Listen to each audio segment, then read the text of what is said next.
Jake Miller looked out the small window of the shuttle as it moved closer to the huge space station. The Galactic Academy was bigger than anything he had ever seen. It looked like a giant metal city floating in space, with lights blinking all over its surface. His hands were sweating as he held his small bag and a special metal box that kept his food cold. The shuttle pilot was a tall, thin alien with see-through skin. Jake could see strange blue liquid moving under the alien's skin like water. The pilot had not said a word to Jake during the whole trip. Jake wondered if the pilot could even speak human language. "First time at the academy?" the pilot finally asked. His voice sounded like wind blowing through glass. Double quotes, "Yes," Jake said. "I'm the first human student they've ever had." The pilot's large eyes turned to look at Jake. "Interesting. Most species send their best students here. What makes humans think they belong with the smart ones?" Jake felt his face get hot. He wanted to say something back, but he remembered what his teachers on Earth had told him. Be polite. Don't start fights. Show them that humans can be good students too. The shuttle landed in a big metal room filled with other ships. Jake picked up his bags and followed the pilot out.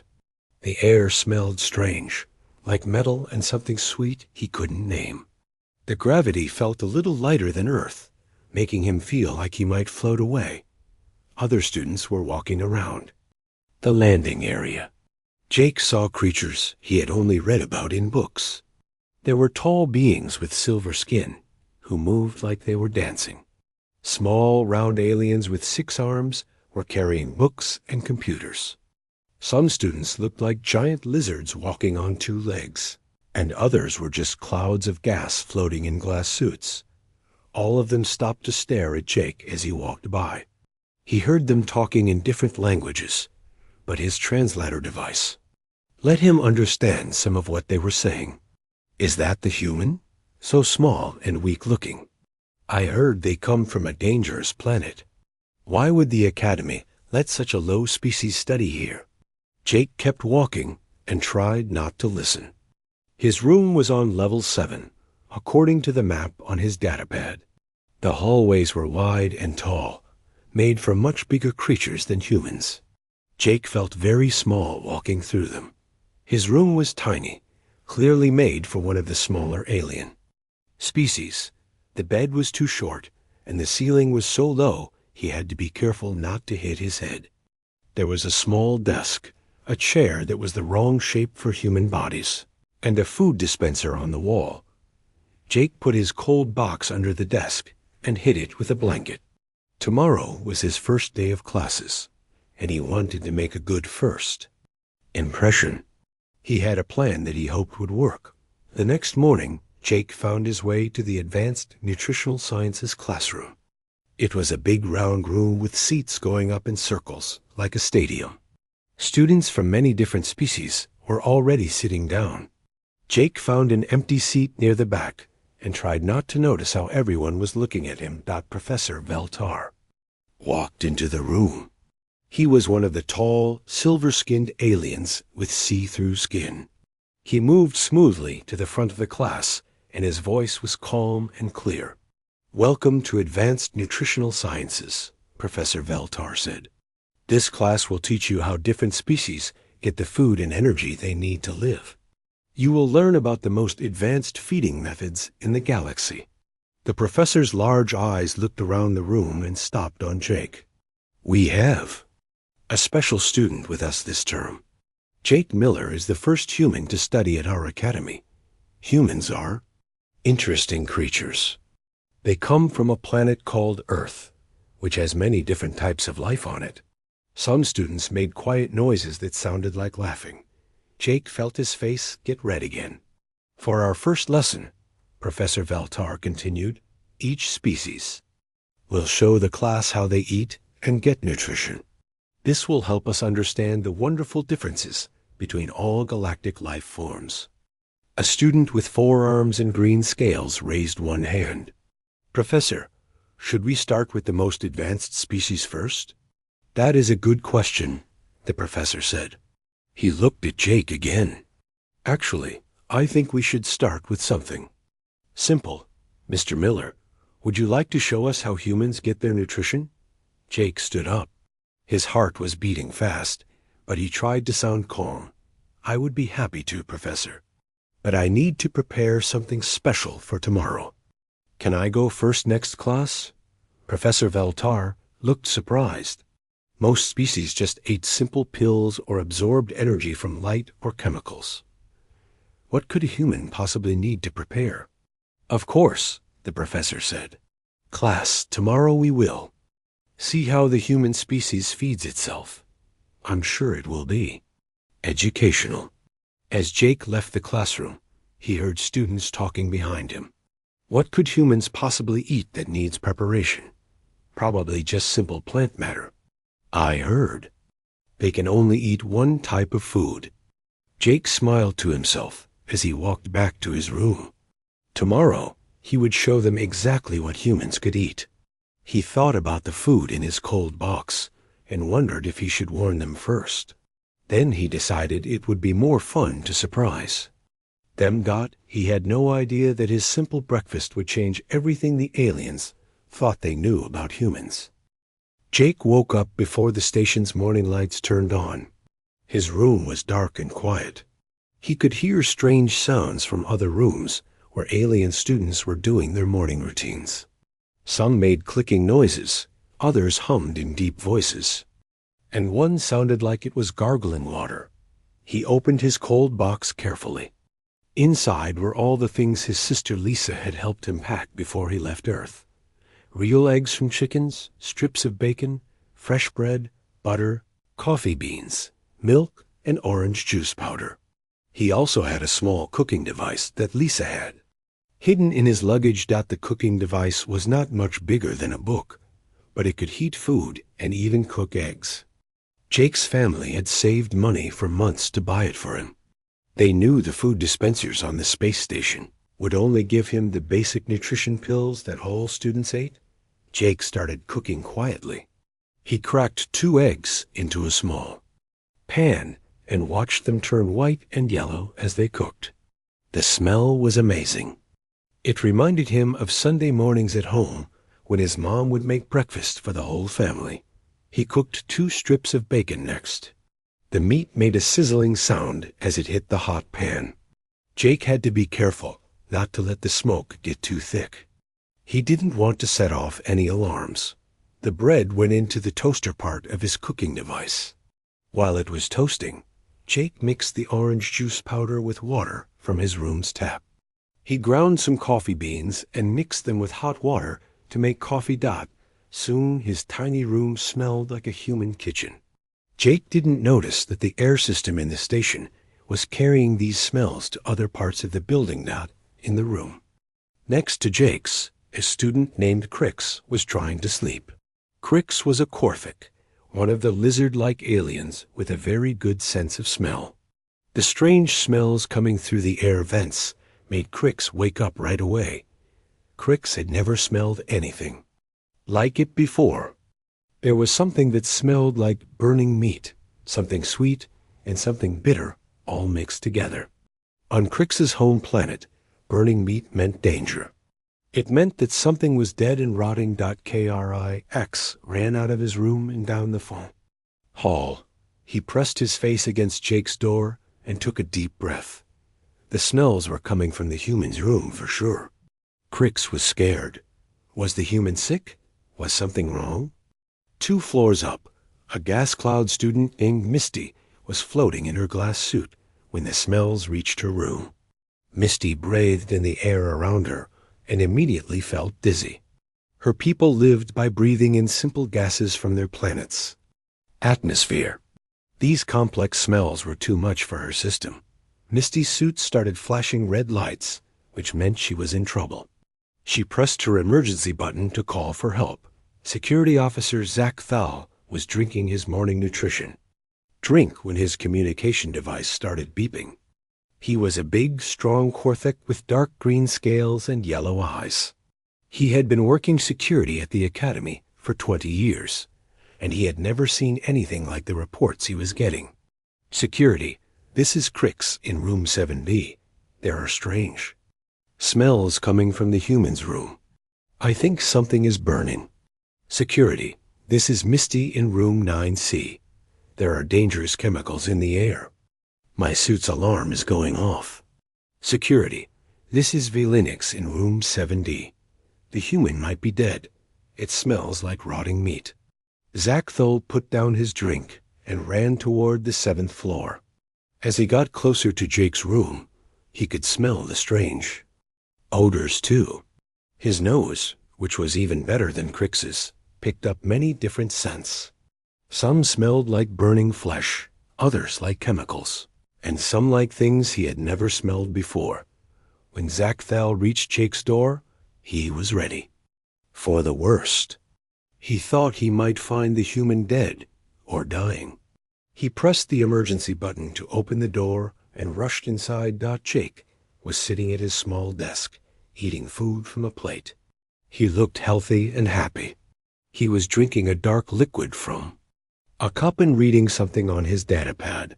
When he saw Zackthul, he looked surprised. "Oh, hello," Jake said. "Is everything okay?" Zackthul stared at Jake, then at the food on his plate, then back at Jake. The human was eating the source of all those scary smells. Not only was he eating them, but he looked like he was enjoying them. What are you doing?"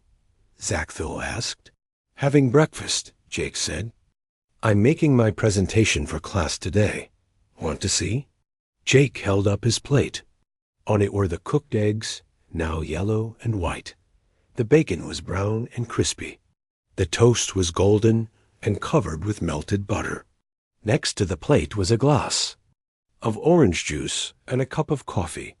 Zackthul's eyes grew wide. The human was eating what looked like the cooked flesh of animals, the reproductive cells of birds, and drinking dark liquid that smelled like poison. Not only that, but the humans seemed to think this was normal.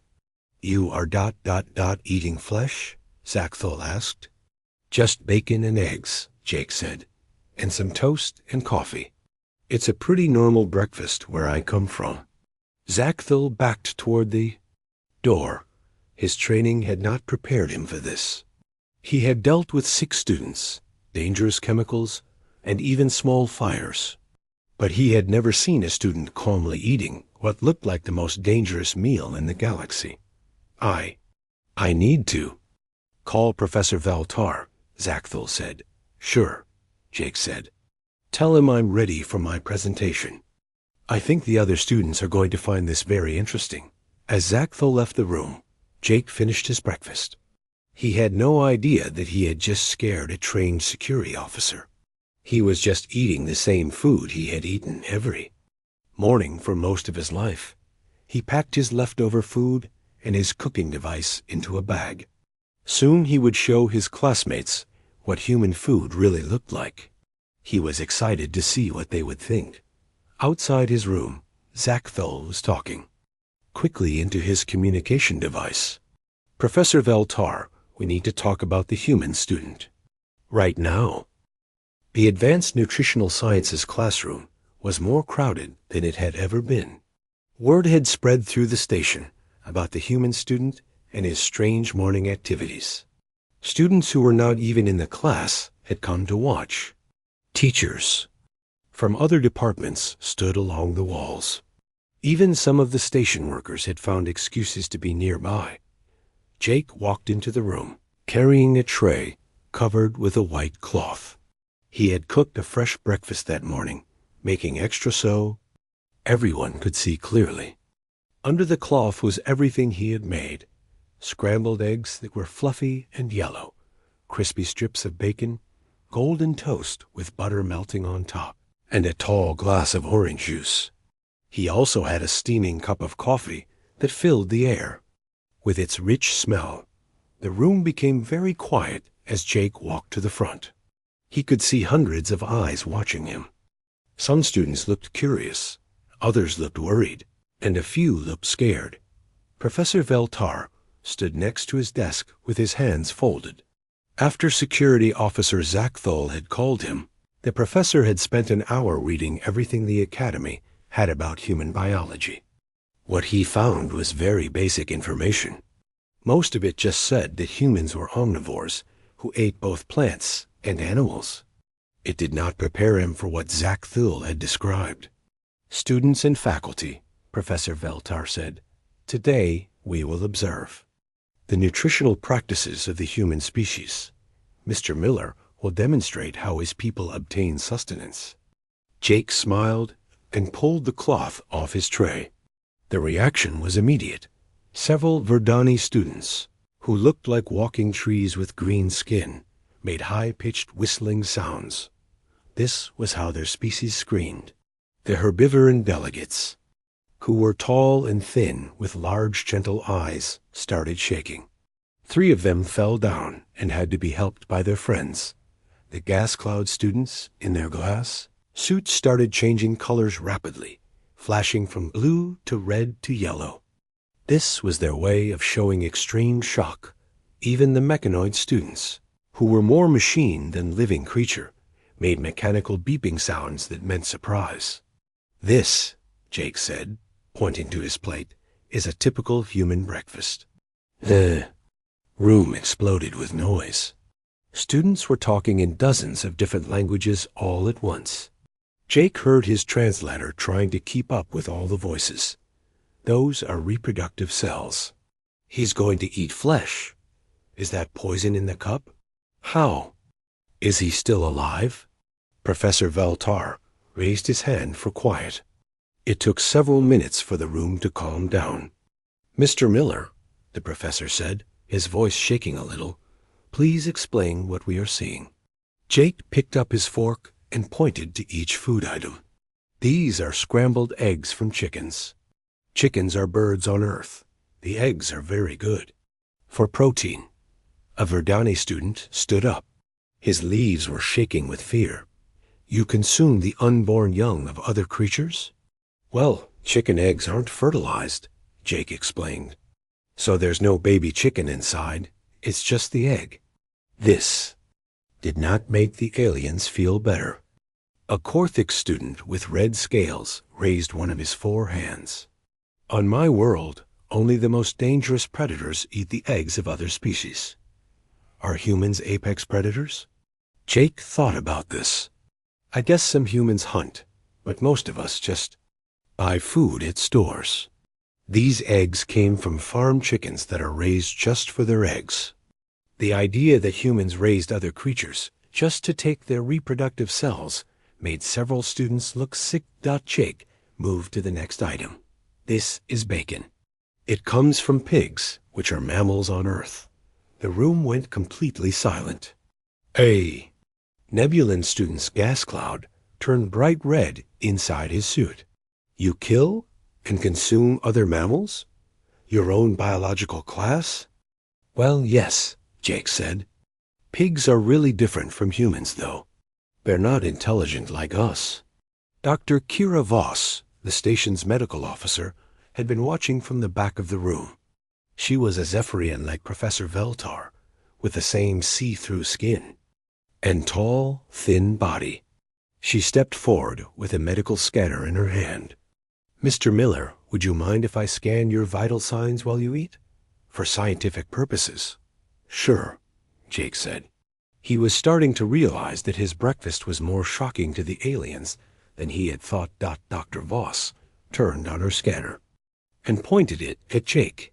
Numbers and graphs appeared on a small screen that she held up so the class could see. Jake picked up a piece of bacon and took a bite. The crispy, salty meat tasted just like home. He closed his eyes for a moment and smiled. Scanner started beeping frantically. Dr. Voss looked at the numbers and her face went pale. "Class," she said in a shaky voice, "the human stomach acid has reached a pH level of 1.5. Most of the students did not understand what this meant, but the science teachers in the room gasped. Professor Zietmer, a crystalline who taught chemistry, stood up so fast that his rocky body made a cracking sound. "That's impossible," Professor Zietmer said. "Acid that strong would dissolve metal."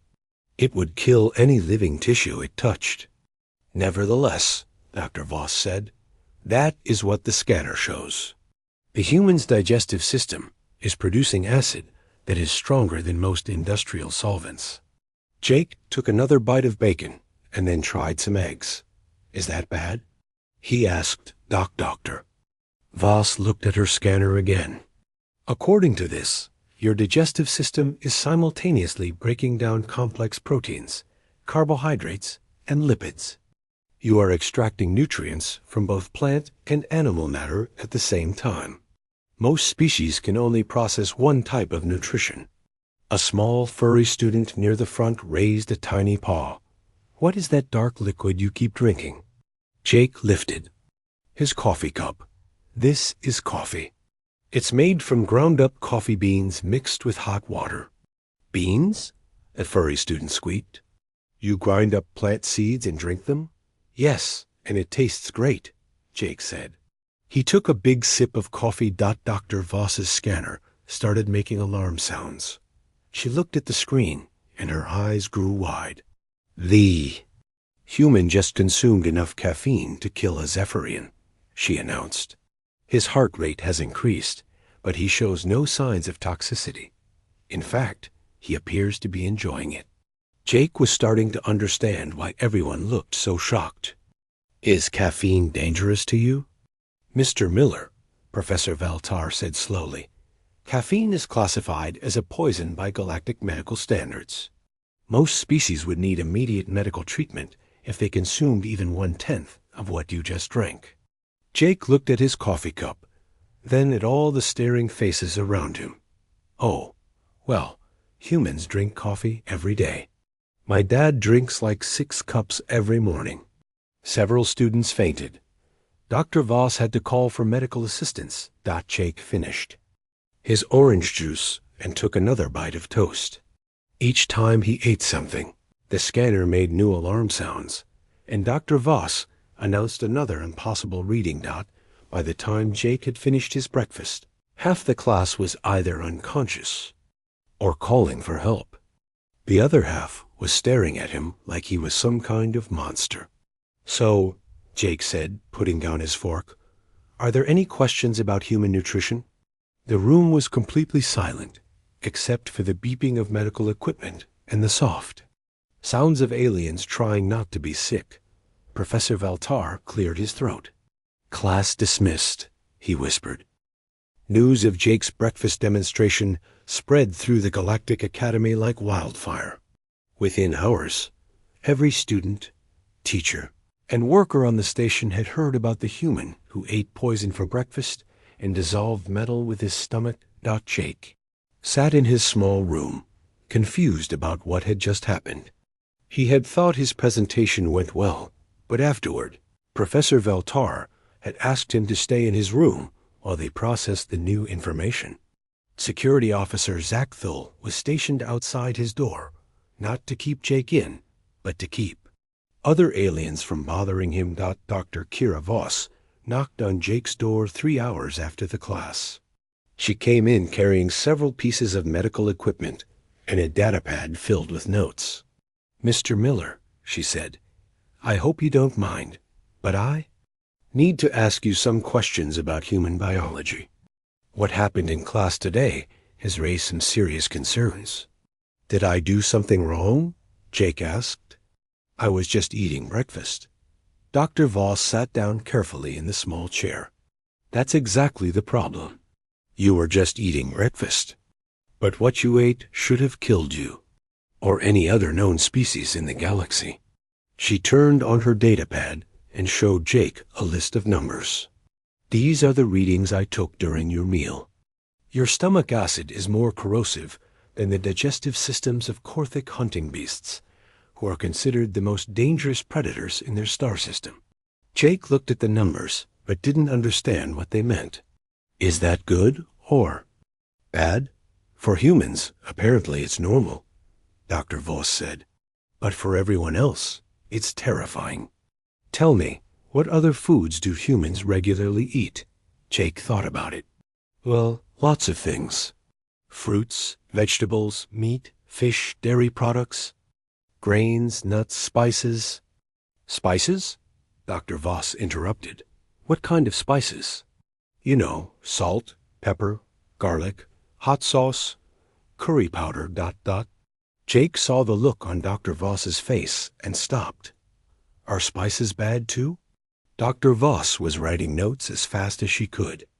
Mr. Miller, most of what you just listed would be classified as toxins or industrial chemicals by other species. Hot sauce. What exactly is hot sauce? It's made from hot peppers, Jake explained. Some people like really spicy food. My brother Danny puts hot sauce on everything. Dr. Voss put down her datapad and stared at Jake. You consume capsaicin. For pleasure? Capsaicin is used as a weapon by some species. It can blind a Korthik permanently. Really? I had no idea, Jake said. Humans eat it all the time. Some people even have contests to see who can eat the spiciest food. Dr. Voss made more notes. What about alcohol? Do humans consume ethanol? Sure, lots of people drink beer, wine, or other alcoholic drinks, Jake said. My parents have wine. With dinner sometimes. Dr. Voss's hands were shaking as she wrote. Mr. Miller, ethanol in the concentrations found in human alcoholic beverages would shut down a nebulin's gas exchange system completely. They would die within minutes. Jake was starting to understand why everyone was so scared of him. Dr. Voss, are humans really that different from other species? Before she could answer, Professor Veltar came into the room. He looked tired and worried.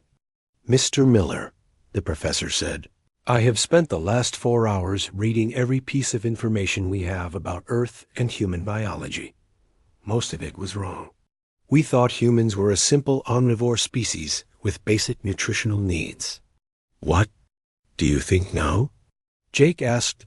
Professor Veltar sat down on Jake's bed, which was too small for his tall frame. Now I think humans might be the most biologically advanced species we have ever encountered. Your digestive system can process foods that would kill most other creatures. Your body can neutralize toxins that we use as weapons. You can consume and enjoy substances that we consider dangerous chemicals. Dr. Voss showed Professor Veltar her notes. It gets worse. I asked him about human dietary variety. They regularly consume capsaicin, ethanol, caffeine, and dozens of other compounds that are toxic to most galactic species. And they do this for fun, Professor Veltar added, reading her notes. Mr. Miller, is it true that some humans compete to see who can consume the most toxins? Jake thought about hot pepper eating contests and drinking games. I guess, yeah. People like challenges. Professor Veltar and Dr. Voss looked at each other with wide eyes. There's more, Dr. Voss said. I contacted some colleagues at other research stations. They sent me data about human physical capabilities. Did you know that humans can run for hours without stopping? Most species can only run for a few minutes before they collapse. Humans also heal from injuries much faster than average, Professor Veltar added. And they can survive in temperature ranges that would kill most other species. Mr. Miller, what is the coldest temperature you have experienced on Earth?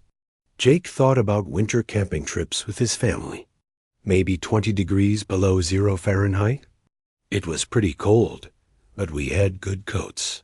Professor Veltar did a quick calculation on his datapad. That temperature would freeze the bodily fluids of most galactic species. You were walking around in it. What about heat? Dr. Voss asked. I've been to the desert in summer, Jake said. It got up to about 115 degrees. That was really hot, but people live there all year round. Dr. Voss and Professor Veltar were quiet for a long moment. Mr. Miller, Professor Veltar finally said, I think we need to completely reconsider humanity's place in the galactic community. Based on what we learned today, humans are not the simple, primitive species we thought you were. What are we then? Jake asked. Dr. Voss looked at her notes one more time. You might be the most dangerous species in the galaxy. Not because you're violent or aggressive, but because you're biologically superior to everyone else in ways we never imagined. Jake felt uncomfortable with this idea. I don't feel dangerous. I'm just a college student who likes breakfast. That's exactly what makes you dangerous, Professor Valtar said. You don't even realize how extraordinary you are. You think eating toxins and surviving extreme temperatures is normal, because for humans, it is normal. There was a knock on the door. Security Officer Zachville came in looking nervous. Professor Dr. Voss, he said, we have a problem. The story about the humans' breakfast has spread beyond the Academy. We're getting calls from research stations across the galaxy. Everyone wants to know more about human capabilities. Professor Valtar stood up. How many calls? 47 so far, Zachville said, including 3 from the Galactic Council itself. They want a full report on human biology within 24 hours. Jake looked around at all the worried faces. Is this my fault? I just wanted to show everyone what humans eat for breakfast. Dr. Voss patted Jake's shoulder. Mr. Miller, you may have just changed how the entire galaxy thinks about humanity. Your simple breakfast demonstration has revealed that humans are far more remarkable than anyone suspected. What happens now? Jake asked. Professor Valtar looked out the small window at the stars beyond the station. Now we find out what it means to discover that the newest species in the galaxy might also be the most extraordinary one. 3 weeks after Jake's breakfast demonstration, the Galactic Academy was the most famous research station in known space. Scientists from dozens of worlds had come to study the human student who had accidentally proven that his species was biologically extraordinary. Jake had given up trying to eat quietly in his room. Every morning, aliens would gather outside his door to watch him have breakfast. Dr. Voss had set up cameras so researchers across the galaxy could study human digestion in real time. What started as a simple class presentation had become the astounding, most important biological discovery in centuries. The morning of Jake's presentation to the Galactic Council, he woke up to find a package waiting outside his door. It was from Earth, sent by his family. Inside were all of his favorite foods from home: hot sauce, energy drinks, spicy chips, chocolate, peanut butter, and a note from his mother asking if he was eating enough vegetables. Jake laughed as he read the note. If only his mom knew that the vegetables he had been eating were considered aggressive plant toxins by most alien species. He packed some of the food from home into his bag. Today he would speak to the leaders of 12 different worlds, and he wanted to show them more than just breakfast. The Galactic Council chamber was enormous. Representatives from every major species in the galaxy sat in a huge circle around a central platform. Jake had never seen so many different types of aliens in one place. There were the tall, graceful Zephyrians, the strong reptilian Corphics, floating gas clouds in glass suits, walking trees, living crystals, and mechanical beings that looked more like robots than creatures. At the center of it all sat Council Leader Thane, an ancient Zephyrian with silver markings that showed his high rank. His voice carried easily through the chamber when he spoke. We are here today to learn about the species called humans, Council Leader Thane announced. Young Jake Miller will demonstrate the biological capabilities that have surprised our scientists. Jake walked to the center platform carrying his bag of food. He tried not to think about the hundreds of eyes watching him. Instead, he thought about his family back on Earth, probably just waking up and having their own breakfast. Honored council members, Jake began. 3 weeks ago, I thought I was just showing my classmates what humans eat for breakfast. I had no idea that our food was unusual to other species. He opened his bag and took out a bottle of hot sauce. This is something my brother Danny loves. It's called hot sauce, and it's made from very spicy peppers. Jake opened the bottle and put a few drops on his finger. Then he licked it off and smiled. It's got a nice kick to it. Several council members moved back in their seats. A Korthak. Representative stood up and pointed at Jake with one of his forearms. Council leader, that substance would permanently damage my eyesight if I came in contact with it. The human is consuming a chemical weapon. It tastes good, though, Jake said. He put a few more drops on his finger and ate it. My family puts this on eggs, meat, vegetables, pretty much everything. A Verdani representative rustled her leaves. Nervously, the human's family consumes toxins with every meal? Jake took out an energy drink next. This is what human students drink when they need to stay awake to study. He opened the can and took a big drink. It has caffeine, sugar, and some vitamins. Dr. Voss, who was sitting with the other scientists, checked her scanner and announced the results to the council. The human just consumed enough stimulants to kill 3 Zephyrians. His heart rate has increased slightly, but he shows no signs of distress. Jake pulled out a bag of spicy chips. These are a snack food on Earth. Humans eat them while watching. Entertainment or just because they taste good? He ate a handful of chips and crunched them loudly. The noise, whispered a small, furry council member. Is he breaking his food with his teeth? Yes, Jake said. Humans have to chew most of our food before we swallow it. He opened his mouth to show his teeth. We have different types of teeth for cutting, tearing, and grinding food. The reaction was immediate. Several council members stood up in alarm. The herbivoran delegate actually ran from the chamber. Those are the teeth of a predator, the Korthak representative said, his voice full of fear. Look at those pointed canines. This species is designed for hunting and killing. Jake closed his mouth quickly. We mostly use them for eating apples and corn on the cob. I've never hunted anything in my life. Council Leader Thane held up his hand for quiet. Mr. Miller, please continue your demonstration. Jake took out a chocolate bar. This is chocolate. It's sweet, and most humans really like it. He took a bite and made a happy sound. My sister Lisa loves this kind. Dr. Voss checked her scanner again. The human just consumed theobromine, another toxic alkaloid. In the concentration he just ingested, it would cause heart failure in most species. It's just chocolate, Jake said, confused. Human children eat this stuff all the time. The chamber was completely silent. Council Leader Thane leaned forward in his seat.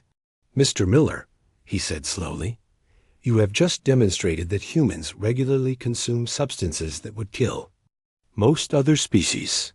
You do this not for survival, but for pleasure. Is this correct? Jake thought about it. I guess so. We eat lots of different things. Some people like really